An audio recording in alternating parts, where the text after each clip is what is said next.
ओम साई राम। ओम साई राम। ओम साई राम। सभी साईं भक्तों को मेरा नमस्कार। आज की कथा प्रारंभ करते हैं। दोस्तों, आज की कथा तो गांव वालों का, शिरडी गांव वालों का बाबा के प्रति क्या लगाव था उस वक्त स्टार्टिंग में, ये अब वो आपके सामने आएगा। राणा जी को बाबा ले आए अपने द्वारकामाई रूपी खंडर में। वहाँ उसके इलाज की तैयारी चालू कर दी।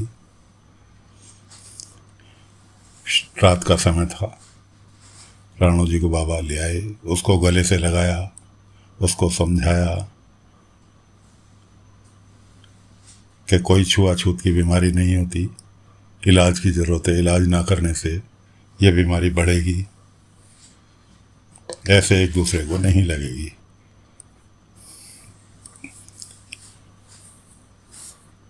अब दूसरा दिन होता है। पारसी जी का बेटा तात्या बच्चों के साथ खेलने जंगल में निकल जाता है। वहाँ से लौटते लौटते उसको बुखार हो जाता है। अब बुखार भी अति चरम सीमा पर। पाटिल जी बाबा के पास जाते हैं, उनको वृतांत सुनाते हैं कि ऐसे ऐसे तात्या को बुखार है, चकत्ते ही पड़ रहे हैं। बाबा पूछते हैं, कहीं तुम्हें ऐसा तो नहीं लगता कि राणू जी के मेरे पास रहने की वजह से तात्या को बीमारी लग गई है? खैर, बाबा पाटिल जी को औषधि समझाकर देकर विदा करते हैं कि जाकर तात्या को पिलाओ, लगाओ, ठीक हो जाएगा। उधर पीछे से पाटिल जी की माँ दवाई लेने कुलकर्णी के पास जाती है। अभी तक कुलकर्णी को ये नहीं पता कि राणू जी को बाबा ने अपने पास रखा हुआ है। शाम का समय था, शाम क्या रात हो चुकी थी। अब कुलकर्णी तो आप सभी जान ही गए होंगे कि कितना विचित्र प्राणी था शिरडी के लिए। उसने पूरी बात पाटिल जी की माँ से पूछ ली कि ऐसे ऐसे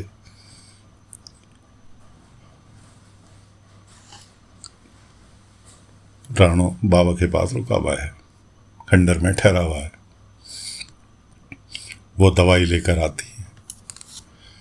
कुलकर्णी दवाई दे देता है, दवाई लेकर आती हैं, तात्या को खिलाने के लिए दे देती हैं। तात्या ठीक हो जाता है। अगले दिन कुलकर्णी महाराज सभा इकट्ठी करते हैं गांव वालों की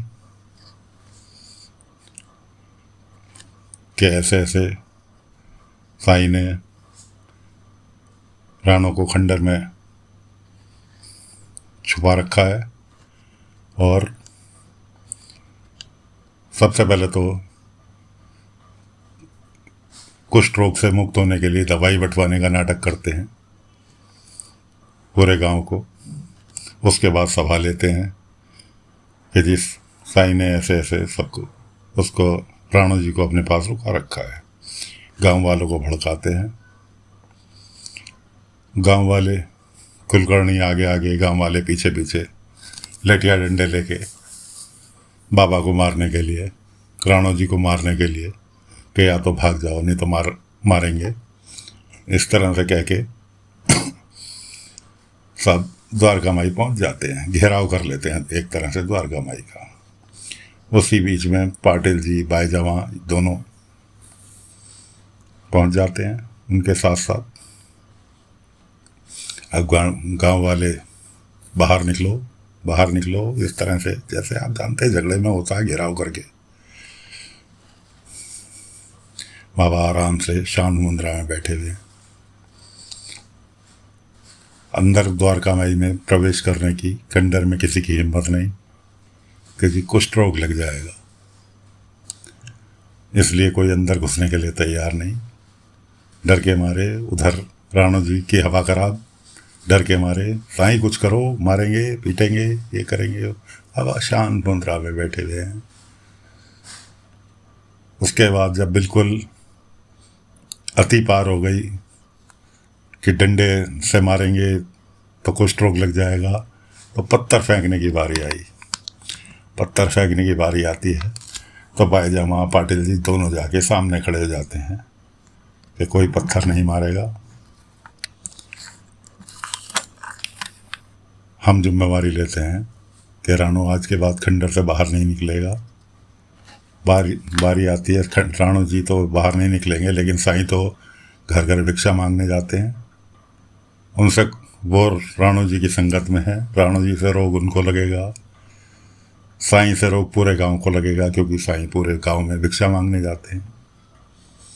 बाईजामा कहते हैं कि साईं आज से खाना मैं लेकर आऊंगी, तुम कहीं नहीं जाओगे, तुम यहीं खंडर में रहोगे।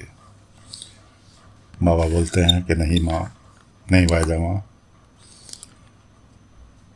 ये काम नहीं हो सकता, क्योंकि भिक्षा मांगना मेरा धर्म है। जब तक मैं भिक्षा नहीं मांगूंगा प्रतिदिन, मेरे धर्म का निर्वाह नहीं होगा। मेरा धर्म है भिक्षा मांगना। इतना कहकर बाबा बाईजामा को शांत कर देते हैं। उसके बाद भी ग्रामीण नहीं मानते, मरने मारने के लिए तैयार हैं। पाटिल जी बाईजामा जिम्मेवारी लेते हैं, उसके बावजूद नहीं मानते। तब कुलकर्णी सरकार आदेश देते हैं